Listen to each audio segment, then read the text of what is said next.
Hi, my name is Kate and I'm the founder of On Deck Integrated Communications. Thank you so much for tuning in. I appreciate your time and attention. If you're watching this, or I guess even if you're not watching this, I hope that you and your loved ones are all happy and healthy in this very weird time.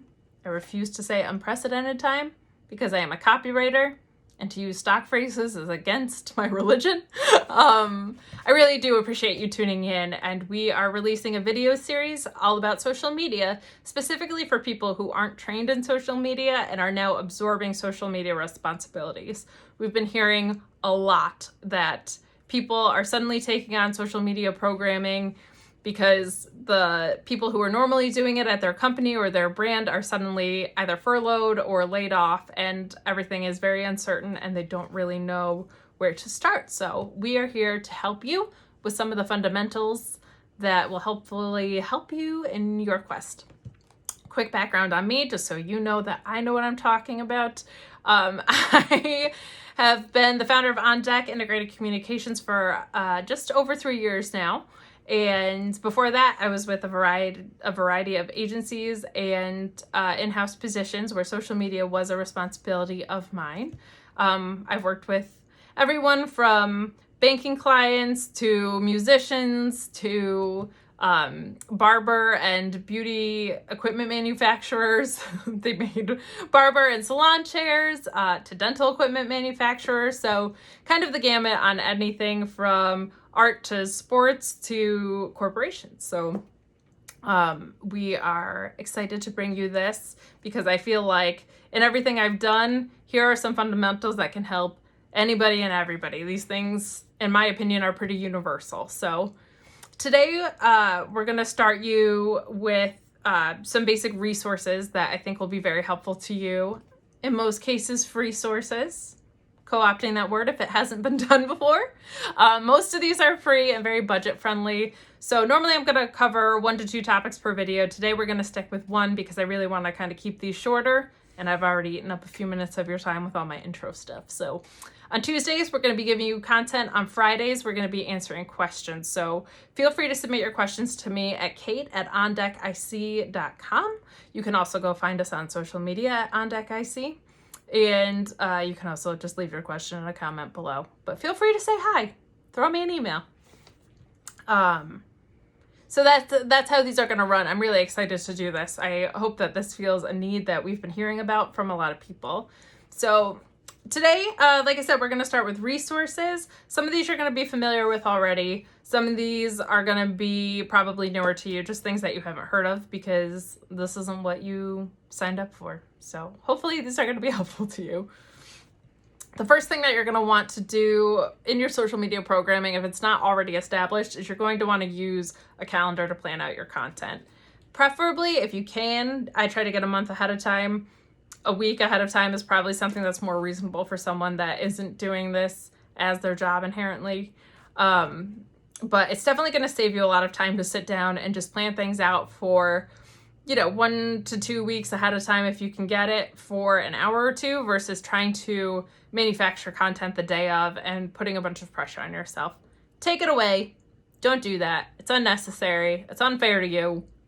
So the other thing that's really helpful about this is if you wanted to post something and your company didn't like it, or somebody was supposed to deliver an asset to you that they didn't get over to you in time, planning your content, you can just pick something that was supposed to go for next week. So it also creates a nice little backlog for yourself.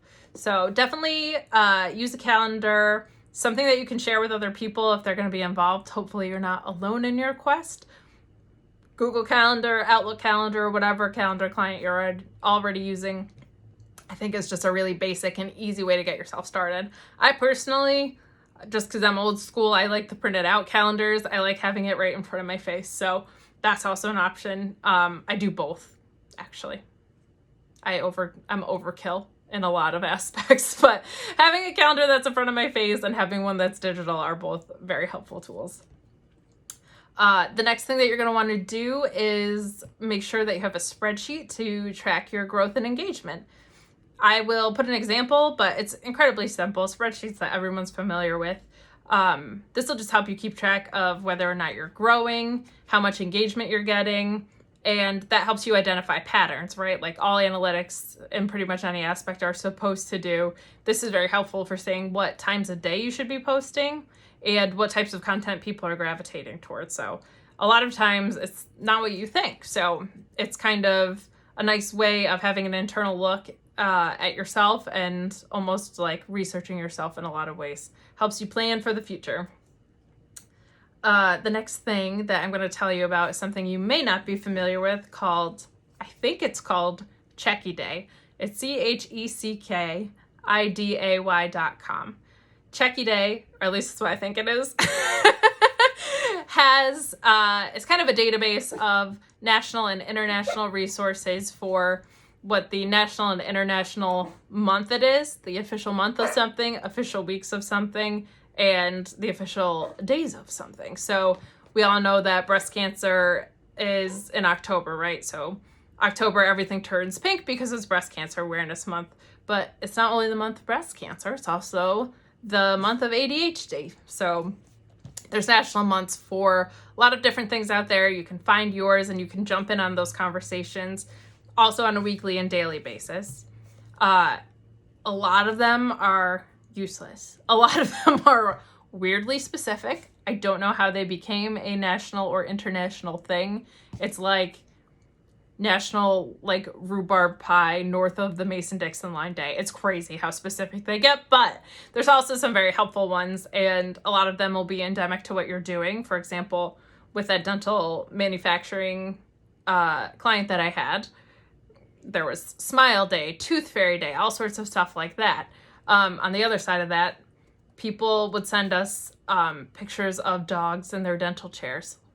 All adorable. And so you can, on National Dog Day, on National Puppy Day, you can use them in that way too. And who doesn't love dog pictures?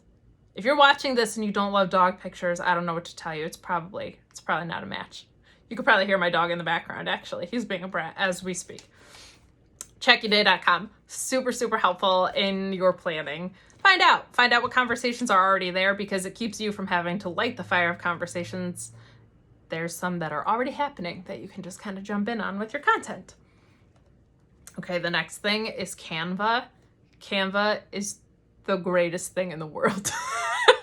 Canva.com. Canva has templates for everything. If you don't have a graphic designer, this will save your life.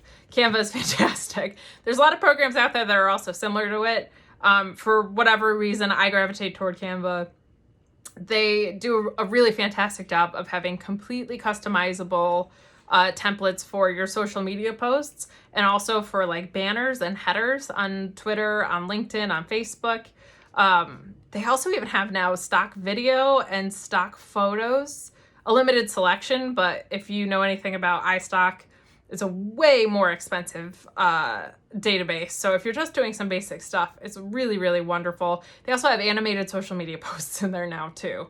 They just continue to build out and provide value. Animated social media posts tend to garner more engagement than static ones because there's just a little bit more visual interest there. So definitely would check out Canva. It's not limited to social media as well. They have PowerPoint templates. They have templates for flyers and hard printing stuff as well. So definitely worth checking out. I have the paid tier, so that includes all the things I just talked about. Even that is like $12 a month. It's not too bad.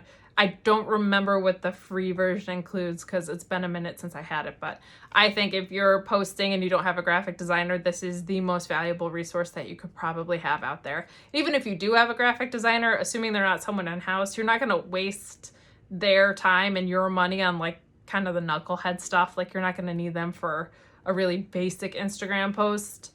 So you can kind of keep their attention focused on the higher reaching stuff, which is definitely something that we will get into down the line, hopefully with the designer that I work with.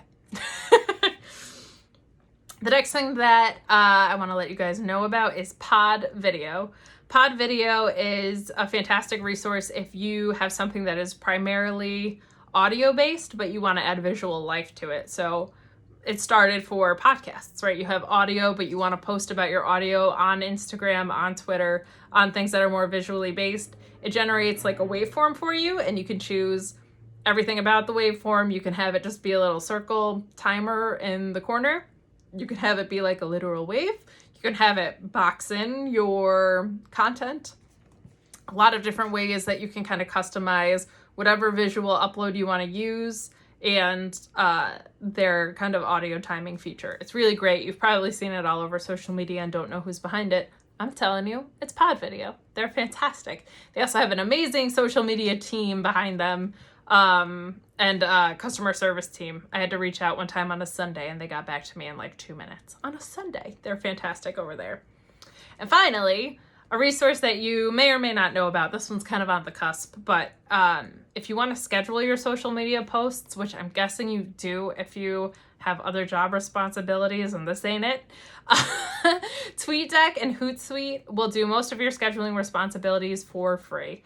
There are paid tiers and they just add more benefits like analytics, hashtag generation, certain things like that. But if you just want to automate your posts so that you can kind of set it and forget it, I wouldn't recommend completely forgetting about it, but for the most part, set it and forget it. Definitely use tweetdeck.com or hootsuite.com. I have a paid one called Buffer. It's a nice mid-tier price point, and it also provides a lot of extra features for that price point. The really in-depth one that people tend to gravitate toward is called Sprout Social. That's a little bit more expensive, but they produce full reports for you. Really, really thorough analytics. They have a hashtag generator, so you know what hashtags you should be associating with your posts. So if you want to go really in depth, I would recommend Sprout Social to anyone. If you want that mid-tier point, I would say Buffer. If you're looking to do it for free, Hootsuite and TweetDeck are the way to go. Pretty much any one of the platforms that I just named will also have suggested times for you to post. So it's definitely worth checking those out. You don't have to do the research around, when to post. And I'm on the East Coast, but some of my fan base is on the West Coast. Like it really helps you with that. Identify those key times. Definitely something you should be tracking on your own, as I mentioned earlier, but to have some built-in research around that is really, really helpful. You can also reply from your dashboard with those. Most of them have a desktop app. I think all of them have a desktop app at this point. So you can just get alerted and respond to something, which is extremely helpful because then you don't have to log into the endless Twitterverse or LinkedIn or Facebook. You don't have to hear your ants yelling about wearing masks and stuff. You can just reply to the content that you put out. And the final resource that I want to talk to you about is interns. I would so highly recommend getting yourself an intern if you can. Now is the time. It's back to school time coming up. Find yourself an intern. I always specify that I want one in my junior or senior year just because they're a little bit further along, not only with their knowledge about social media and what that whole atmosphere looks like, which is a benefit, but as far as responsibilities, it's not flaking on you. The closer to adult, the better, I have found. So I would just definitely recommend one. Everything is virtual right now for the most part anyway. People are going to be looking for remote internships right now. This is the time. So get yourself someone who can help you execute the grunt work so that you can just focus on the strategy. You don't have to be the one plugging all the data into your schedule. You don't have to be the one tracking engagement. If you can get yourself an intern, it's going to provide them valuable experience. It's probably going to be for college credit, and you can keep costs to either zero or to a minimum, especially with it being remote. They're not going to be asking for gas money to come in the office when they don't have to. So thank you so much for tuning in. We're going to call that a wrap on video 1. It's pretty chill right now. I'm sorry, this isn't the most professional looking video. I have video resources. If you would like something as far as video capabilities, that's not what this is. This is me at a cell phone holder. I definitely understand why people stand up and do this. This is actually kind of awkward. So I'll probably be standing for future ones. I'll never be dressed professionally because I'm my own boss, and I checked with her and she said it's fine. So thank you so much for tuning in. Feel free to get your questions in by Friday. I'm going to be posting the resources we talked about, both examples of them and just in case you missed the names of the resources that I gave you in the link below this video. And I hope this was helpful to you. So please feel free to tune in next week. We're going to be covering goal setting and also how to establish tone, as well as what platforms you should actually be on for your brand and how to make those decisions. There's a bunch of standard ones that pretty much everyone should be on, but your brand might do something really cool with Spotify or TikTok. So we will be figuring out where to be, how to be on there. And we look forward to bringing you that video next Tuesday. Friday will be the Q&A. So feel free to get those in. We will do question and answer over a cup of coffee. It'll be fantastic. I'm Jersey based. That's why I say coffee. Thank you so much. Have a great rest of your week, and I look forward to your questions.